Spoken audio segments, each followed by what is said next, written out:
Hello students, আশা করি সকলে ভালো আছো।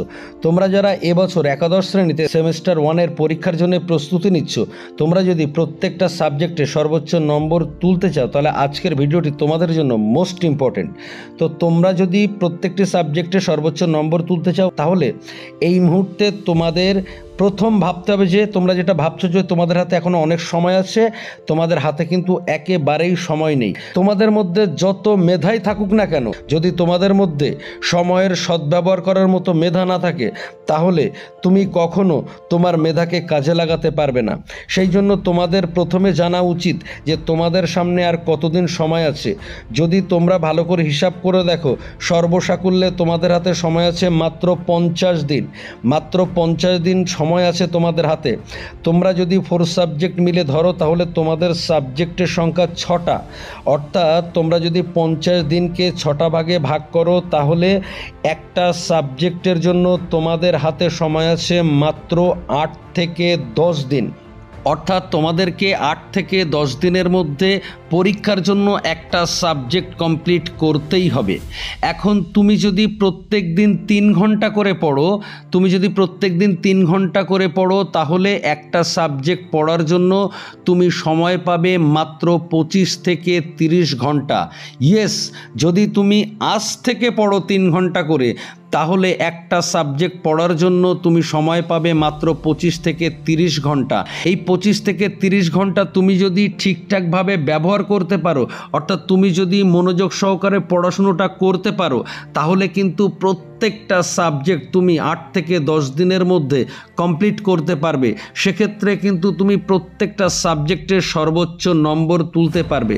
কিন্তু তুমি যদি প্রত্যেক দিন কমপক্ষে 3 ঘন্টা করে না পড়ো, তাহলে কিন্তু তুমি 8 থেকে 10 দিনের মধ্যে একটা সাবজেক্ট কমপ্লিট করতে পারবে না। সেক্ষেত্রে তুমি সর্বোচ্চ নম্বর পাওয়া তো দূরের কথা, হয়তো তুমি কোনো না কোনো সাবজেক্টে পাশ করতে পারবে না।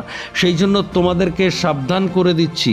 তোমরা হয়তো ভাবছো এখনও 1.5 মাস 2 মাস সময় আছে, কিন্তু তোমরা যদি ঘন্টা হিসাব করো, তাহলে তোমরা দেখবে একটা সাবজেক্ট পড়ার জন্যে তোমার হাতে সময় আছে 8 থেকে 10 দিন।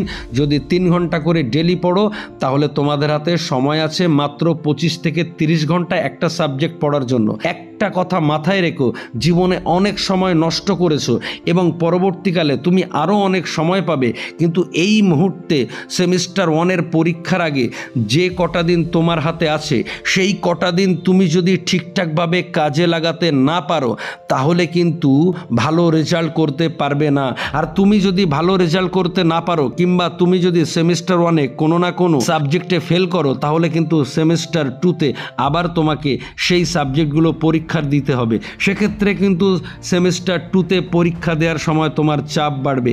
সেই জন্য এই মুহূর্তে আমি তোমাদেরকে বলি, প্রত্যেক দিন তুমি যদি 3 ঘন্টা করে পড়তে পারো, তাহলে অনায়াসে প্রত্যেকটা সাবজেক্টে তুমি সর্বোচ্চ নম্বর পাবে। এবং একটা কথা মাথায় রেখো, এবার তোমাদের যে কোশ্চেন প্যাটার্ন, সেই MCQ টাইপের কোশ্চেন প্যাটার্ন কিন্তু জেনারেলি যেমন হয় তেমনটি হবে না।